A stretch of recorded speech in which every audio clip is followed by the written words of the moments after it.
मोतीपुर गांव में चंदू नाम का आदमी रहा करता था। वो अपनी पत्नी मीना के साथ खुशी से जीवन बिताया करता था। एक बार जब धान की रोपाई चल रही थी, सभी तैयार होकर खेतों की तरफ जाने लगे। मैं जा रहा हूँ खेत पर, तुम बाद में आ जाना खाना लेके, और भाग्यवान जरा लस्सी भी लेती आना थोड़ा सा। ठीक है, आप जाइए, मैं ले आऊंगी।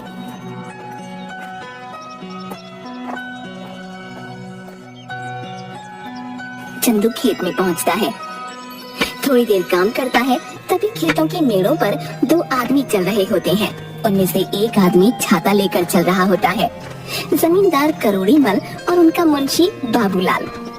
साहब, यह है चंदू, सुना है इसकी फसल बहुत अच्छी निकलती है। इस बार 8 बोरी चावल के लिए इसे बोल देते हैं। करीब है, 2 पैसा कमा लेगा तो दुआ ही देगा। ठीक है बाबूलाल, जाके इसे बता दो। जी मालिक। अरे ओ चंदू, सुन तो। क्या बात है बाबूलाल भाई? जमींदार साहब तुझसे मिलना चाहते हैं। मुझसे मिलना चाहते हैं? क्यों? अरे वो तेरी फसल खरीदना चाहते हैं, जल्दी जा।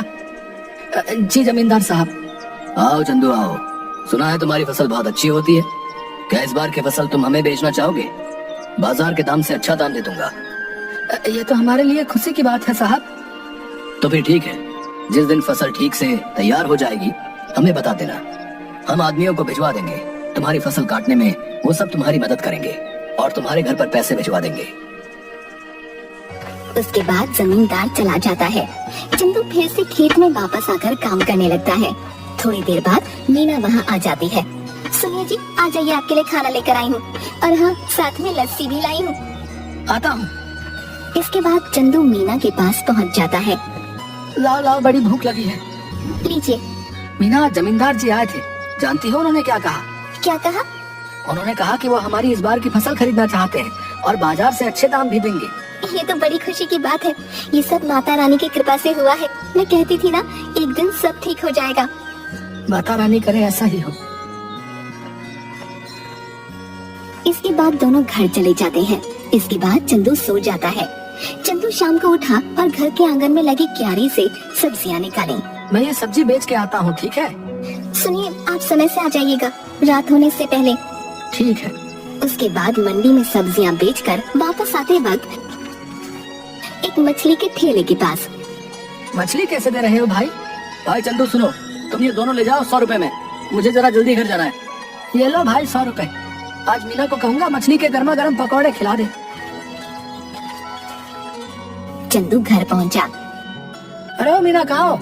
ये लो मछली, आज पकौड़े खाने का दिल कर रहा है, जरा बना दो। जी हाँ ठीक है, लेकिन पहले आप हाथ मुंह धो लीजिए। इसके बाद मीना मछली पकाने लग गई। अरे वाह, तुम्हारा कोई जवाब नहीं।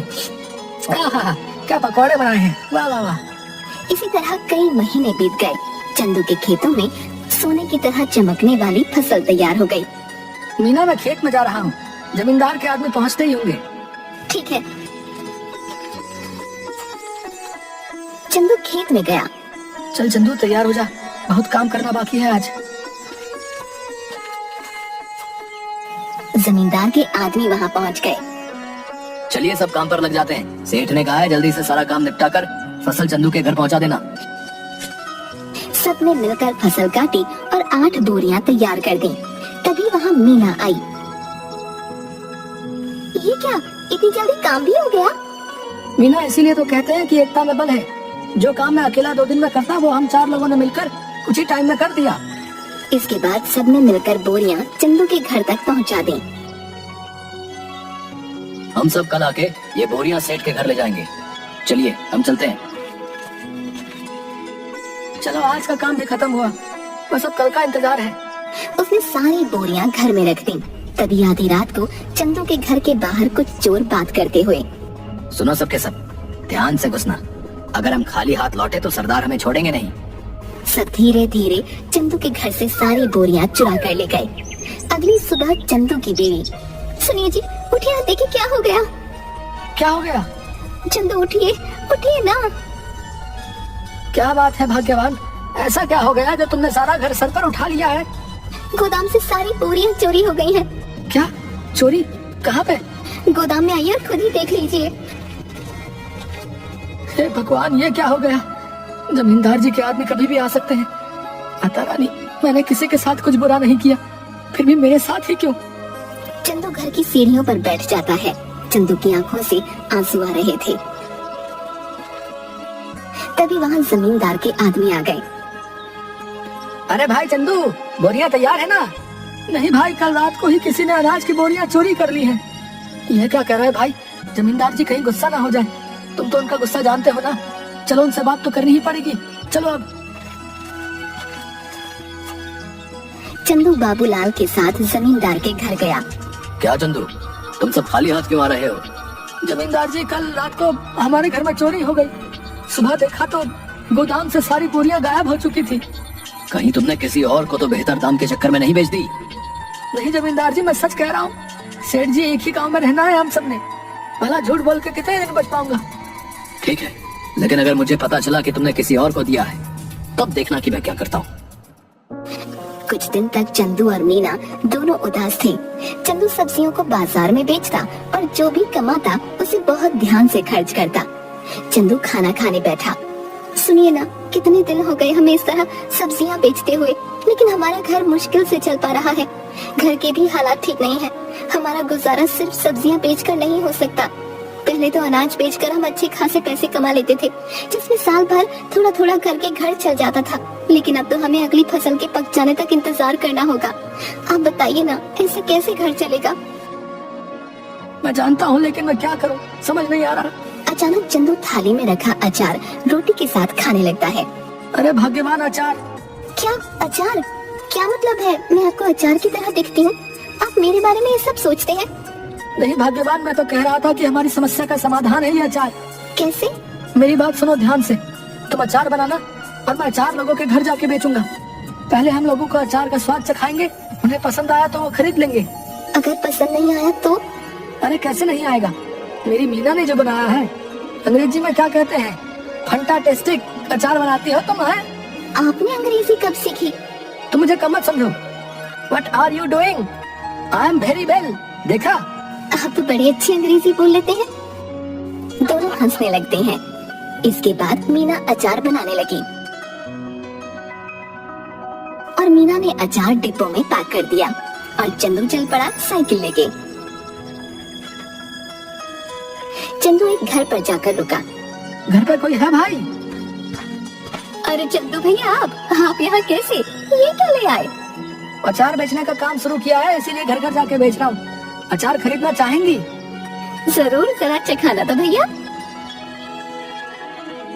औरत ने अचार चखा तो उसे बड़ा पसंद आया। भैया ऐसा करो, 1 किलो दे दो। कितना हुआ? 150 रुपए में। ठीक है भैया, अभी पैसे लेकर आती हूँ। चलता हूँ बहन। ऐसे करते करते चंदू दूसरे घर गया। रमेश भैया घर पे हो? अरे चंदू, तू कैसा है भाई? और कैसा चल रहा है सब? उस चोरी के बारे में सुनकर बहुत बुरा लगा यार जान के। जाने दो भाई, क्या कर सकते हैं। अच्छा ये बताओ, अचार खरीदते हो बाहर से? हाँ क्यों? मैंने अचार बनाना शुरू किया है। क्या बात है, जरा चखा दो। चंदू ने उसे थोड़ा सा चखने को दिया। अरे वाह, किसने बनाया? मीना ने। भाभी को कहना बहुत अच्छा अचार बनाती हैं, बड़ा ही कमाल का। बताओ भाई, खरीदोगे? हाँ भाई, क्यों नहीं, दूसरों से भी तो खरीदता ही हूँ, इससे अच्छा तुमसे ना खरीद लूं। ये बताओ कितने में बेच रहे हो? 150 रुपए किलो। ठीक है भाई, 2 किलो दे दो। चंदू ने पैक करके दे दिया। धीरे धीरे उसका सारा अचार बिक गया। चंदू घर पहुंचा। मीना, आप आ गए? कैसा गया आज का दिन? किसी ने खरीदा कुछ अचार? कुछ तो नहीं खरीदा किसी ने। मैंने कहा था ना, मेरा अचार इतना भी खास नहीं है। आपका विचार ही गलत था इसे बेचने का। पूरी बात तो सुन लो, लोगों ने कुछ नहीं सब कुछ खरीद लिया। देखो जाकर टोकरी में। मीना टोकरी के पास गई। उसने देखा कि टोकरी तो खाली है, यानी कि सारा का सारा अचार बिक गया। मीना बहुत खुश हुई। अब बस तुम ऐसे ही बनाते रहो और मैं घर घर जाकर बेचता रहूंगा। मैं कहती हूँ ना, आप ऐसा करिए, पास के गांव में भी बेचना शुरू करिए। क्या पता वहाँ के लोगों को थोड़ा बहुत पसंद आ जाए। अब हम जितनी जगह जाकर बेचेंगे उतना ही तो हमारा फायदा होगा ना। कल से आप थोड़ा और अधिक अचार लेकर जाना और दूर दूर के गांव तक भी जाना। ठीक कहा तुमने, मैं ऐसा ही करूँगा। कल से तुम ज्यादा से ज्यादा अचार बनाना शुरू करना। आप एक हफ्ते रुक जाइए, एक हफ्ते में बहुत सारा अचार बनाकर तैयार कर दूंगी। उसके बाद आप बेचना शुरू कर देना, क्योंकि अचार पकने में भी तो समय लगता है ना। ठीक है, तब तक मैं सब्जियां बेच दिया करूँगा। इससे हमारा घर भी चलेगा और हमें नुकसान भी नहीं होगा। इसके बाद मीना अचार बनाना शुरू कर देती है और कुछ दिनों तक चंदू बाजार में सब्जियां बेचता है। कुछ दिनों में अचार तैयार हो जाता है और चंदू भी बेचना शुरू कर देता है। इस बार चंदू दूर के गांव में जाता है और अचार बेचना शुरू कर देता है। अब धीरे धीरे करके मीना का बनाया हुआ अचार सभी जगह लोकप्रिय हो जाता है। इसके बाद चंदू एक दुकान भी खोल लेता है। अब जो भी ग्राहक आता उसकी दुकान पर ही जाता। एक दिन वहाँ से गुजरते हुए जमींदार जी की नजर चंदू की दुकान पर पड़ी। क्या बात है चंदू, तुम्हारी तो दुकान चल पड़ी। जरा अचार तो चखाना। सुना है तुम्हारी दुकान का अचार सभी को बहुत पसंद आ रहा है। ये तो सबका प्यार है जमींदार साहब। ये लीजिए, आप इसे चख लीजिए। ये तो बड़ा स्वादिष्ट है। ऐसा करो, हमारे घर पर 60 किलो अचार पहुंचा देना। हमारे यहाँ बहुत बड़ा भंडारा है। एक हफ्ते में हम तुम्हारे घर पर कुछ लोगों को भेज देंगे रात को, इसलिए तुम सारा सामान तैयार रखना। जी जमींदार साहब। रात को जमींदार के लोग चंदू के घर नहीं पहुँचे। रात भी काफी हो गई थी। ऐसा करिए, आप सो जाइए।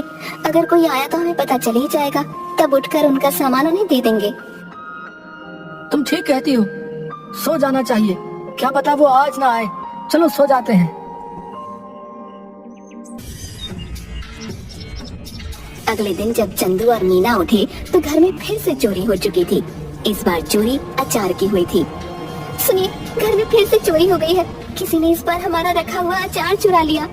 चंदू उठा और जाकर अचार जहाँ रखा था वहाँ देखने लगा। मैं जमींदार साहब को बता कर आता हूँ। उन्हें कहीं और से पता चलेगा तो कहीं वो गुस्सा ना हो जाए। ठीक है, आप संभाल लेना सब कुछ इस बार। चंदू जमींदार साहब के घर गया। जमींदार साहब, इस बार फिर से आपके लिए जो हमने अचार तैयार किया था वो चोरी हो गया। ये हमेशा मेरे साथ ही क्यों हो रहा है? मैं तुमसे कुछ भी मंगाता हूँ और वो तुम्हारे घर में चोरी हो जाता है। मुझे लगता है तुम मुझे अपना सामान बेचना ही नहीं चाहते। ठीक है, मैं भी नहीं खरीदूंगा आज के बाद तुम्हारा कोई सामान। जाओ। ऐसी बात नहीं है जमींदार साहब, अब खुद ही सोचिए।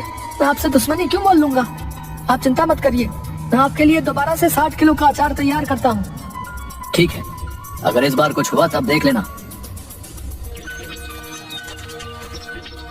चंदू अपने घर गया और सोचने लगा कि अब इस चोर को कैसे रोके। इस बार चंदू ने बहुत सारे मटकों को एक जगह पर रखा और चला गया। अचानक आधी रात को आवाज आई। सारे के सारे चोर दर्द से चिल्ला रहे थे। अब जैसे ही चंदू उस कमरे में गया जहाँ पर अचार रखा हुआ था, तो वहाँ देखा सारे के सारे चोर जमीन में लेटकर चिल्ला रहे थे और अपनी आंखें मल रहे थे। ये क्या कर दिया? कोई बचाओ हमें। पानी पानी दो हमें कोई। अरे हमारी आंखें जल रही हैं। अब आया ना मजा? मेरे घर में जैसे तुम्हें आदत ही पड़ गई है चोरी करने की। क्या मजा आता है तुम्हें ये करके? है इतना दिमाग चोरी में लगाते हो, कुछ और कर लेते ना, अभी तो चैन से अपनी जिंदगी बिता रहे होते। पर नहीं, तुम्हें तो चोरी ही करनी है। लो करो अब चलो बताओ क्यों कर रहे थे चोरी? ये सब हम अपनी मर्जी से नहीं कर रहे थे। हमें सब करने के लिए बाबूलाल ने कहा था। क्या बाबूलाल? भला उसे क्या जरूरत पड़ गई? ये तो मुझे नहीं पता। आप हमें माफ कर दीजिए। अब पुलिस को मत बुलाना बस। ठीक है, नहीं बुलाऊंगा, पर मेरी एक शर्त है। अगर गांव में तुमने दोबारा कभी चोरी की तो मैं बाबूलाल की मदद लेकर तुम्हें पुलिस के हवाले कर दूंगा। ऐसी नौबत नहीं आएगी चंदू भाई, हमें माफ कर दो। इसके बाद चोर चले गए। अगले दिन चंदू जमींदार साहब के घर गया। उसने जमींदार साहब को सारी बातें बता दी। जमींदार साहब, ये बाबूलाल ही है जिसने आज तक हमारे घर में चोरियां करवाई हैं। तुम कैसे कह सकते हो कि सारी चोरियां बाबूलाल ने ही कराई हैं? क्योंकि कल मैंने खाली मटके गोदाम में रखवाए थे और दरवाजे के ऊपर मिर्च की थाली रखवा दी थी। जैसे ही उन्होंने दरवाजा खोला, उनके ऊपर लाल मिर्च गिर गई और उन सबकी आंखों में जलन होने लगी और वो चिल्लाकर पानी मांगने लगे। बस मुझे पता चल गया। मैं उनके पास गया तो उन्होंने तोते की तरह सब उगल दिया। इस बाबूलाल को पकड़ लो और पुलिस को फोन करो। तभी सेठ के आदमी बाबूलाल को पकड़ कर लाते हैं मुझे माफ कर दीजिए जमींदार साहब, कुछ कीजिए। भला मैं इतने सालों से आपके यहाँ काम पे हूँ, कुछ रहम करिए। मुझसे क्या माफी मांग रहे हो? गलत तो तुमने चंदू के साथ किया है, उससे माफी मांगो जाओ। मुझे माफ कर दो चंदू, मैं आज के बाद कभी ये सब नहीं करूँगा। लालच में मुझसे बहुत बड़ी गलती हो गई। गलती तो तुमसे हुई है, लेकिन तुम्हें छोड़ देना मेरे बस में नहीं। आज तुम्हें छोड़ दूंगा तो कल कोई और चोरी कर लेगा। उनके पास एक सबक जाना चाहिए कि जैसा करोगे वैसा भरोगे, इसलिए मुझसे किसी चीज की उम्मीद मत रखो। तभी तो पुलिस वाले आकर बाबूलाल को गिरफ्तार करके ले जाते हैं। भाइयों अचार ले आओ। बहुत सारे आदमी अचार के भरे मटके ले आए। ये लीजिए जमींदार साहब, इस बार आपके घर में हमारा सामान आखिरकार पहुंच ही गया। ये लो तुम्हारे पैसे चंदू। तुम सच में ईमानदार और मेहनती किसान हो, हमें तुम पर नाज है। आपका बहुत शुक्रिया सेठ जी। चलिए अब मैं चलता हूँ। इसके बाद चंदू अपने घर लौट गया और इसके बाद से चंदू के घर में कभी कोई चोरी नहीं हुई और चंदू का काम बहुत अच्छे से चलने लगा।